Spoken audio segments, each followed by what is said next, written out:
Bienvenidos a Eurostep, vuestro nuevo espacio dedicado al baloncesto europeo.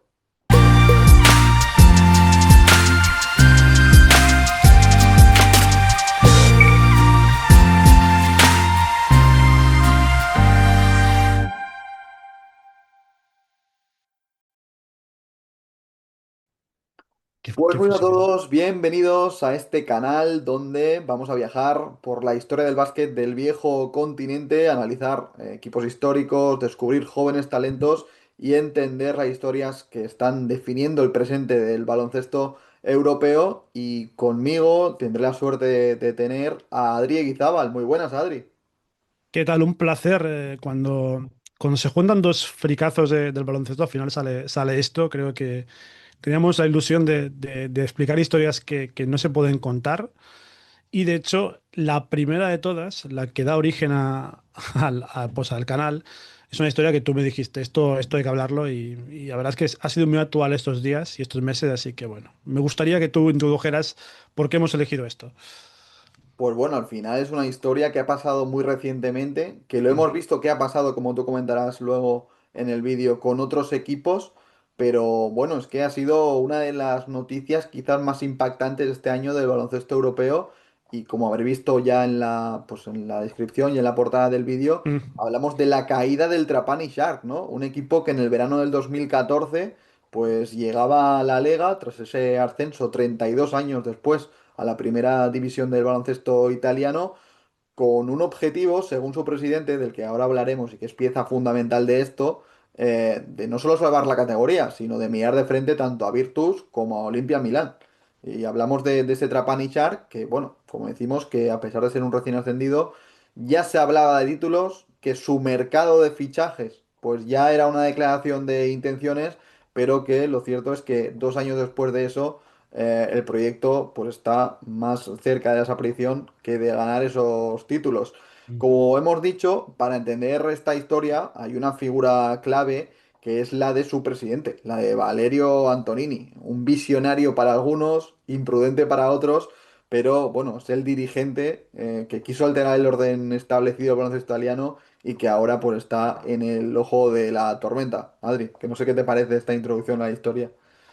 Bueno, me parece que también que si quieres leer la historia, tú la escribiste hace tiempo y es una muy buena historia, pero sí, Valerio Antonini es un tipo del que hay que hablar porque llámalo visionario, llámalo valiente, por así decirlo, pero creo que tiene mucha historia y van a salir nombres que la gente va a conocer. Hay un nombre muy famoso que la gente va a conocer, amigo suyo. Sí, lo que decíamos, ¿no? Para entender toda esta historia hay que entender quién es la figura principal de este Valerio Antonini, que es un empresario y comerciante italiano dedicado a la grama de la agricultura, que era el jefe de operaciones de una multinacional muy importante, de las más importantes del Mm. mundo en este sector, que es la de Casillo Group. Él era el encargado de supervisar, digamos, el mercado sudamericano. Y ahí estrechó lazos con gente muy importante de ese término. Eh, de ese término geográfico. Mm. Entonces, entre ellos, el más conocido fue Diego Armando Maradona. Antonini vio en él una oportunidad única de aprovechar los contactos del argentino pues en la política de Latinoamérica y le propuso al Diego pues formar parte de la empresa. Ambos se embolsaron grandes cantidades de dinero haciendo pues trapicheos, ¿no? O operaciones, mejor dicho, en Venezuela y Cuba, aprovechando la gran amistad de Maradona con Maduro. Ambos establecieron una gran amistad y tanto fue así que Maradona le dedicó una dedicatoria muy importante a Antonini en su último libro del Mundial del Mm. 86, de México 86, para que veamos un poco la magnitud de amistad que tenían. Hay que decir que Maradona ganó más dinero con las operaciones hechas con Antonini que lo que había ganado en el fútbol. Que es cierto que no se manejaban las Mm. cantidades de ahora, pero Maradona ya ganaba mucho dinero en su época y para hacernos un poco la idea de lo importante que fue, pues, Maradona para Antonini y viceversa. Antonini, que era un gran amante del deporte, él es nacido en Roma, pero es un enamorado, según él dice, de la ciudad de Trapani, la ciudad siciliana de Trapani, de donde es su mujer, así que decidió invertir en los equipos de la ciudad, tanto en el Trapani 1905, que es el equipo de fútbol, como en el Trapani Shark, que es el club de baloncesto. Al primero, al de fútbol, lo consiguió subir de la cuarta división a la tercera, mientras que al otro, de la segunda a la primera, lo dicho, 32 años después de estar la ciudad siciliana en la élite del baloncesto italiano. Lo dicho, la ambición de Antoni no se detuvo ahí y a pesar de ser un recién ascendido, hizo un mercado muy ambicioso en el primer verano. Recordemos que es verano del 2024. Para ello trae al dos veces campeón de la Euroliga, Tibor Plyce, a jugadores como Langston Galloway, que tienen mucha trayectoria en NBA, también un entrenador muy reconocido a nivel europeo, como es Jasmine Repesa, y bueno, su primer año no le fue nada mal, de hecho estuvo cerca de ganar algún título, jugó la Copa, acabó en segundo lugar de la temporada regular, solo por detrás de la Virtus, y luego cayó en semifinales de los playoffs de la Lega contra el Brescia. Solo el Brescia le apartó de esa final, que luego se acabaría imponiendo la Virtus, pero su gran año tuvo la recompensa de clasificarlo para la Basketball Champions League. Pero Adri, aquí ya te cedo el turno, algo me dice que todo esto no ha ido como esperaban ahí en Trapani. A ver, poneros cómodos porque la primera parte es Valerio Antonini, pero es que la segunda es vamos a dejar la caída, ¿no? La caída bueno, realmente es la caída del club. Lo que, si yo tengo que poner un título a esto, sería la palabra ambición. Hablamos de jugadores de mucho calado en Europa, por ejemplo, Paul Bois, Saragó, la continuación de Archidiácono, Petruccelli, Ali Begovic, el fichaje de Matt Hurt, la llegada de Darren Middleton al cuerpo técnico. Bueno, era una combinación perfecta para decir, es un buen equipo para al menos plantar cara en BCL y estar en tercer, cuarto puesto en Italia, que yo creo que era lo que aspiraba a lo que aspiraba el club. Todo esto que pasa que en diciembre hay el problema este bueno, el desmantelamiento del club con problemas económicos, que ahora analizaremos. Y sobre todo hay dos figuras clave en todo esto, que son la del capitán, que es Amar Alibegovic, que tiene ahora una historia con España que ahora os contaremos, y Yasmin Repesa, que tú lo has mencionado como la piedra angular, el fichaje de entrenador con experiencia que conocen, pero ambos son pues los detonantes de el problema de club y de plantilla que hay. Os leo los dos comunicados, uno para cada uno, en este caso el de Repesa, que aquí hay cuchillos que se lanzan, porque con Repesa ponen, escapándose sin despedirse de nadie, ni siquiera de aquellos a quienes se consideraba su gente, eso, gente en mayúscula, y como ha sucedido en numerosas ocasiones a lo largo de su carrera, negándose incluso a hablar directamente por teléfono con Valerio Antonini. O sea, ya con esto ya te dice que a Repesa no le tienen mucho cariño porque ya le da palos de cosas antiguas. En el caso de Alibegovic, que era el capitán, y que tú me dijiste que lo apartaron, como así es, con Alibegovic se dice que no está libre en absoluto y que le enviarán una advertencia legal por cualquier actividad que se haga fuera del contrato. Caso de Covirán Granada, que lo quiso fichar y que tardaron mucho en ficharlo y que, bueno, es que lo necesitaban como se está viendo esta temporada. Entonces, tanto él como Repesa enviaron una carta, pues alegando que querían ser libres de su contrato, pero que no se podía hacer por temas de agentes y movidas varias. Así que, bueno, son los dos motivos principales y esto derivó en que todos los jugadores se marcharon. El caso de Paul Eboa, que se fue a Asbel, un buen jugador, un alero fuerte. El caso de Sanogo, que me gusta que lo digas. ¿Qué tal está haciendo en Japón el Holon, el amigo Sanogo? Bueno, los tres primeros partidos está promediando 20-10 en la liga israelí, así que muy buen jugador. También no os he comentado, pero creo que hay jugadores como Timmy Allen, como Jordan Sí, Poole, también muy importantes en ese equipo que llegaron este verano y que ya están en otros equipos, pero que para que veamos un poco la ambición y el contexto de que esto ha surgido de la nada y que no ha sido de una temporada a otra, sino que este mercado de fichajes trapanizo pues en refuerzos para seguir estando arriba en la Lega, competir en la Basketball Champions League. Y así era, porque de hecho empiezan 8-1 en la Lega, mm, van un poco peor en la Basketball Champions League, es cierto que le toca un grupo competitivo con Tenerife, con Hapoel y compañía.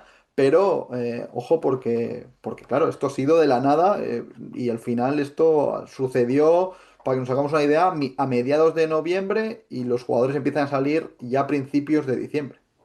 sí.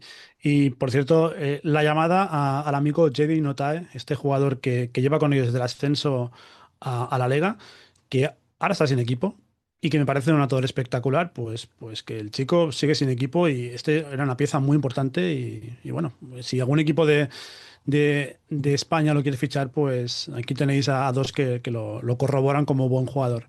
Lo que tú mencionabas del tema de la Lega y de la BCL, es que hablamos efectivamente de que el grupo era complicado, pero es que te cargas a Tenerife justo en el momento convulso. Un 10 de diciembre vas allí a jugar a Tenerife y le ganas. Poca broma con esto. O sea, hablamos de un equipo que el fondo estaba hecho para ganar.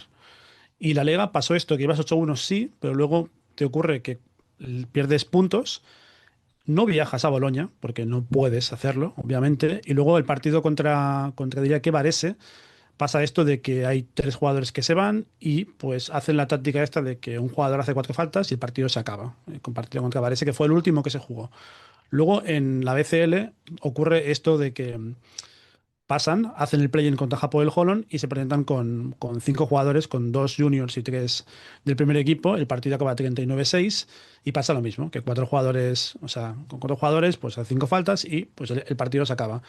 Tú me dijiste que las normas de la BCL no son las mismas que las de la Lega y el partido de vuelta no se pudo disputar, por lo tanto, pues ya está, acabaron excluidos tanto de una cosa como de otra. Esto, a efectos prácticos, ¿qué pasa? Pues que les han sancionado con un gran monto económico, con 600.000 euros en la Lega, y a la BCL están fuera. Entonces, veremos qué pasa, ¿no? Porque lo comentábamos que este va para largo. Trapani con Valerio Antonini a la cabeza han- lo van a pelear todo por que se haga justicia y veremos qué pasa, pero ahora mismo la cosa está así y la verdad es que el capítulo, desde luego, que no se ha acabado. Sí, sí, tremendo, ¿eh? Que se haga justicia, su justicia, ¿no? Porque al final Bueno, es la justicia que ellos defienden, de hecho están metidos en el tema legal. Me comentabas que el equipo de fútbol sí que había recibido la cautelar mm, para seguir sí. compitiendo, pero el Trapani de baloncesto, bueno, al final es que, claro, si no te presentas a varios partidos, haces el papelón, ¿no? Y ya no solo manchas la imagen de tu club, sino que la BCL como la Lega quedan un poco también con la imagen bastante deteriorada con estas cosas. Sí, de hecho, te lo comentaba que incluso el Tribunal de Sicilia, creo que es, tampoco los defendió. O sea, el Tribunal de su propia isla, que ahí son muy suyos, es decir, que valoran mucho lo que tienen en la isla, tampoco les defendió y bueno, y Valerio Antonio hizo un comunicado criticando pues duramente que no se pudiera inscribir al equipo y bueno, de hecho a él lo han inhabilitado como presidente, así que bueno. El tema está bastante complicado y yo te mencionaba lo del tema de los clubes en Italia. Esto ha pasado más de una vez.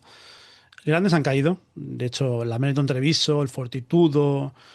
Esto en Italia parece que pasa mucho y, y me temo, y esto lo leí en un artículo de un periodista que se llama Stephen Sanaldi, italiano, que él dice que esto ha pasado, está pasando y seguramente pasará con otros equipos. Así que bueno, podemos hacer como una sección de cada año un equipo de Italia que cae, la verdad.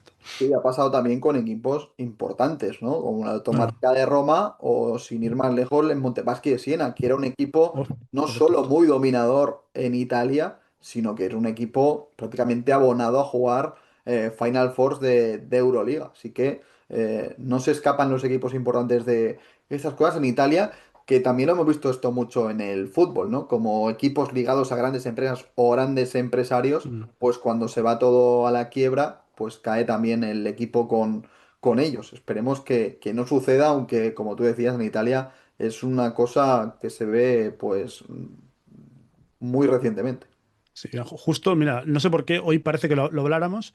Esta mañana me levanto y veo al Kievo jugando en cuarta división con Douglas Costa, un jugador que pasó por el Bayern de Múnich. Y me parece curioso. Al final, muchos clubes se refundan, porque al final habrá refundaciones. Yo el tema de la automática es un tema que me alucina, porque Roma es una ciudad con un poder económico que impacta que no tenga un equipo en la élite fuerte.